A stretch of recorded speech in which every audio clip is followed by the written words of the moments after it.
ஸ்கூல்லையா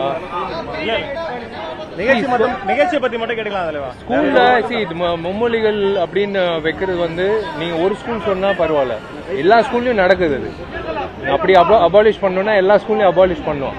பசங்க என்ன படிக்கணும்ன்றது பெற்றோர்கள்கிட்ட கேட்டுதான் வந்து அந்த சப்போஸ் இப்ப நான் தமிழ் படிக்கணும்னா நான் எங்க அப்பா அம்மா கிட்ட நான் தமிழ் படிக்கணும்னு தான் நான் சொல்லுவேன். நான் போய் ஃப்ரெண்ட்ஸ்ல என்ன சேர்த்து விட முடியுமா? அதே மாதிரிதான் நிறைய பேர், அதே மாதிரிதான் எல்லாரும், எல்லா பெற்றோர்களும் வந்து அவங்கவுங்க பிள்ளைகள் என்ன பாஷையில படிக்கணும், அதனால அவங்களுக்கு என்ன பலன் உண்டு ஃபியூச்சர்ல அப்படின்றதுதான். இப்ப நீங்க கேட்கிற கேள்வி வந்து ஒட்டுமொத்த எல்லா ஸ்கூல்லயும் இருக்கு அந்த அந்த விஷயம்.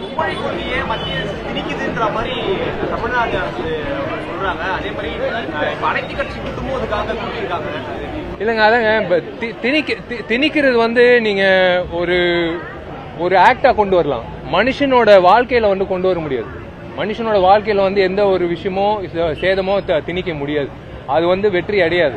அது மத்திய அரசாங்கமா இருந்தாலும் சரி, மாநில அரசாங்கமா இருந்தாலும் சரி.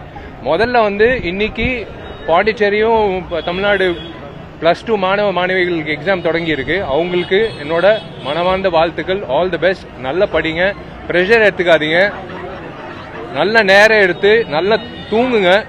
கரெக்டான நேரத்தில் தூங்குனாதான் உங்களுக்கு வந்து பிரெயின் ஒர்க் ஆகும். கரெக்டான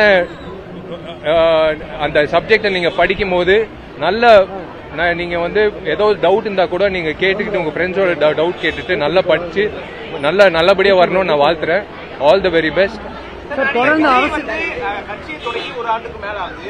ஆனாலும் இப்ப ரீசெண்டா நடக்கிற நிகழ்ச்சிகள்ல அவரோட கருத்துக்களை வெளிப்படையா வைக்க மாட்டாரு, மறைமுகமாவே வைக்கிறாரு. மத்திய மாநில அரசுகளை விமர்சிக்கிறாரு, ஆனா மறைமுகமா விமர்சிக்கிறாருன்ற கருத்துக்கள் வருது. அவரையும் விமர்சிக்கிறாங்க. அவரோட அரசியல் பார்வையை எப்படி பாக்குறீங்க? முதல்ல பிரஸ்ஸை வந்து சந்திக்கிட்டோமே. நீங்க என்கிட்ட கேள்வி கேட்கறீங்க, அவரே தான் கேள்வி கேட்கணும். விஜய் அவர்கள் வந்து இன்னும் பிரஸ்ஸை சந்திக்கல. பிரஸ் சந்திச்சதுக்கு அப்புறம் உங்களுக்கு அந்த நீங்க கேட்ட கேள்விக்கு எல்லாம் பதிலும் வந்துடும். சார், தொடர்ந்து நடிகர்கள் அரசியலுக்கு வரத விமர்சனம் பண்றாங்க, நீங்க எப்படி பாக்குறீங்க? அது விமர்சனம் கிடையாது. இது வந்து சமூக சேவை பண்றதுக்கு யாருக்கு மனசுல தைரியம் இருக்கோ, யாருக்கு மனசுல ஆசை இருக்கோ, அவங்க எல்லாரும் வந்து அரசியலுக்கு வரலாம். தமிழக சட்டமன்ற தேர்தல் வரைக்கும் ஒரு சில மாதங்கள் தான் வருது. உங்ககிட்ட இருந்து என்ன எதிர்பார்க்கலாங்க? நல்லதா